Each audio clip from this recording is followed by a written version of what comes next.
भरत का गंगा पार करके भरद्वाज जी के आश्रम पर जाना। भरत जी ने उसी स्थान पर जहां श्री रामचंद्र जी सोए थे रात्रि व्यतीत की, और जब सवेरा हुआ तब उठकर शत्रुघ्न से कहा, शत्रुघ्न उठो, सवेरा हो चुका, अब क्यों पड़े सो रहे हो, तुम्हारा कल्याण हो। तुम जाकर तुरंत निषाद राज गुह को यहां बुला लाओ, जिससे वह हमारी सेना को पार उतारे। यह सुनकर शत्रुघ्न ने भी कहा, हे भ्राता, मैं सो नहीं रहा, जाग रहा हूं। और जिस प्रकार आप श्री रामचंद्र जी का चिंतन करते हैं, वैसे ही मैं भी उन्हीं का चिंतन कर रहा हूं।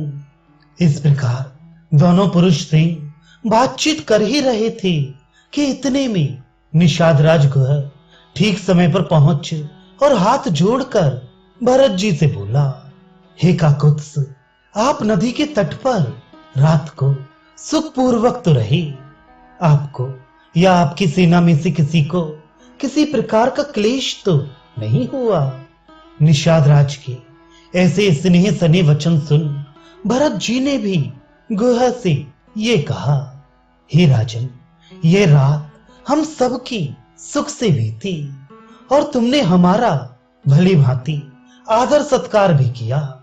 अब तुम अपने मल्लाहों को आज्ञा दो कि बहुत सी नावों द्वारा हम लोगों को उस पार पहुंचा दें। भरत जी की ऐसी आज्ञा पाकर गुह ने बड़ी शीघ्रता से पुनः अपने नगर में प्रवेश किया और वहां जाकर अपनी जाति वालों मल्लाहों से कहा, भाइयों, उठो, जागो, सदा तुम्हारा मंगल हो। नावों को किनारे पर लाकर सेना को पार उतारो। गुहा द्वारा ऐसा कहे जाने पर मल्लाह लोग उठ खड़े हुए और अपने राजा के आज्ञानुसार उन लोगों ने इधर उधर से जोड़ बटोर कर 500 नावें लाकर घाट पर लगा दी। इसके अतिरिक्त राजाओं के चढ़ने योग्य स्वस्तिक नामक कई एक वज्रा नावें भी लाई गईं। इन स्वस्तिक नावों में घंटे टंगे हुए थे, पताकाएं शोभायमान थीं, हवा आने जाने के लिए खिड़कियां बनी थीं और नाव की तली में कीलें आदि ऐसे सावधानी से जड़ी थी कि उनमें एक बूंद भी जल नाव के भीतर नहीं आ सकता था। उन स्वस्तिक नाव के वज्रों में सफेद ऊनी कालीन बिछे हुए थे। जब वे चलाई जाती थी तब उनमें छोटी छोटी घंटियां बजती थीं। वे देखने में बड़ी सुंदर जान पड़ती थी। ऐसी एक नाव को गुह स्वयं लाया था। इस वज्रे पर महायशस्वी भरत, शत्रुघ्न, कौशल्या, सुमित्रा तथा अन्य जो रानियां थी सवार हुई। भरत आदि के नाम में बैठने के पूर्व पुरोहित तथा अन्य गुरुजन ब्राह्मण पहले ही चढ़ चुके थे। तदनंतर कौशल्या आदि रानियां नाव में बैठी थीं। उनके बैठने के बाद सामान से लदे छकड़े नावों पर चढ़ाए गए थे। चलते समय छावनी में जो घास फूस था वह जला दिया गया। फिर गंगा जी में स्नान करने वालों का कोलाहल तथा नावों पर सामान लादने वालों का चीत्कार शब्द ऐसा हुआ कि आकाश प्रतिध्वनित हो उठा। अर्थात वहां से सेना के कूच के समय और नावों में सामान लादते समय बड़ा हो हल्ला हुआ। वे पाल वाली नावें जिन पर माझी लोग बैठे हुए रखवाली कर रहे थे, नावों पर सवार लोगों के लिए हुए बड़े वेग से चली जाती थीं। कितने ही नावों में तो स्त्रियां ही स्त्रियां बैठी थीं और कितने ही नावों में घोड़े ही घोड़े भरे थे।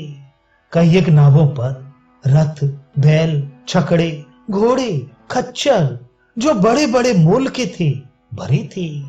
धीरे धीरे ये सब नावें गंगा के दूसरे पार जा लगी और आरोहियों को उतारा। लौटते समय गुह के बंधु मल्लाह नौका ले जल में विविध प्रकार के खेल करते जाते थे।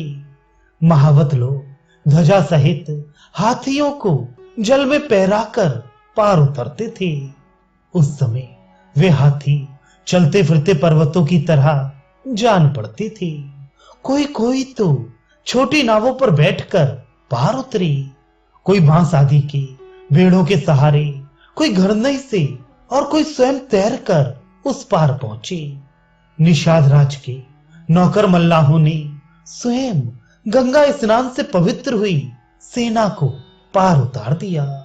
वह सेना सूर्योदय से तीसरे मैत्र नामक मुहूर्त में परम मनोहर वन को प्रस्थानित हुई। प्रयाग में पहुंच महामती भरत ने सब सेना तथा साथियों को मधुर वचनों से सांत्वना प्रदान कर जहां जिसको सुविधा जान पड़ी वहां टिकाया। तदनंतर भरत जी वशिष्ठ आदि ऋषियों को साथ ले भारद्वाज जी के दर्शन करने को उनके आश्रम की ओर प्रस्थानित हुए।